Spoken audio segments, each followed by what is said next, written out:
Выступая на Helifix International Security Forum, чемпион мира по шахматам и российский оппозиционер Гарри Каспаров резко раскритиковал любые попытки склонить Украину к заключению мира на несправедливых условиях.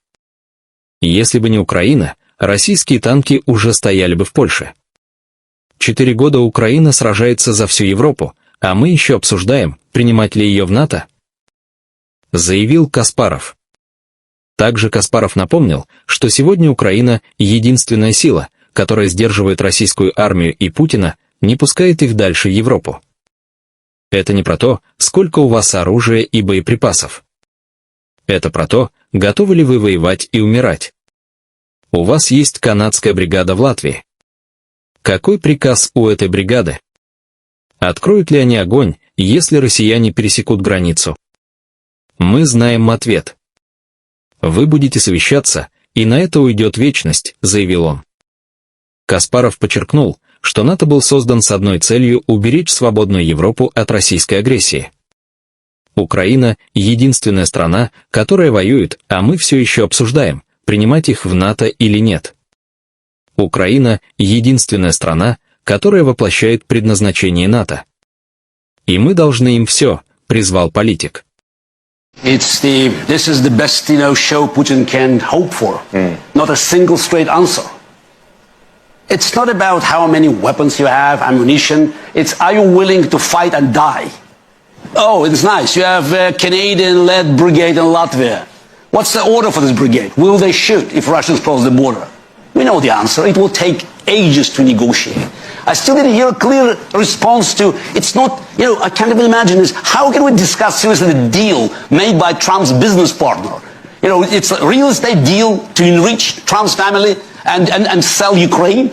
And how can we seriously discuss that Ukraine will have to give up fortifications that are saving Europe? We're celebrating NATO. NATO is not strong. NATO doesn't exist. It's a fake. It's NATO, 4 letters.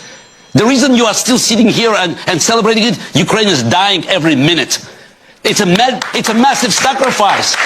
If not for Ukraine standing in front of Russia, Russian tanks would be already in Poland. You all suggested that Ukraine would give up. You offered Zelensky a right. And he said, I don't need right ammunition. 4 years Ukraine is fighting for the whole Europe. NATO was built to fight only one war, not to go to Afghanistan, not to go to Syria, one war to save free Europe from Russian aggression. Ukraine is the only country that is fighting this war, and we're still discussing, should we include them or not? Ukraine is the only country that is fulfilling NATO's destiny. And we owe them everything. Oh, let's sacrifice them. And Zelensky is making, I don't know even how to explain this choice. As a Russian, I also feel guilty. That's why I cannot tell him, show Trump middle finger. But again, we have how many senators we have here? Are you going to tell Donald Trump that he cannot do that? You have 85 is more than 2/3, yes? If I'm out of 100. Senator? So, yes, how come that, this bill is still sitting somewhere on the floor of the Senate, and it's not still being done? Putin, Xi Jinping, all others, they are celebrating it. And by the way, Russia has North Korean, they have Cubans, they have Africans, volunteers. So, and we're still talking about escalation?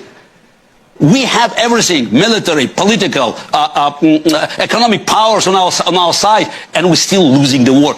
It's thanks to Ukraine, Russia is not fulfilling Putin's dream of restoring a Russian empire. But if, God forbid, Ukraine is forced to make this deal, then very clear, Putin will realize his dream. And then, guys, you're next.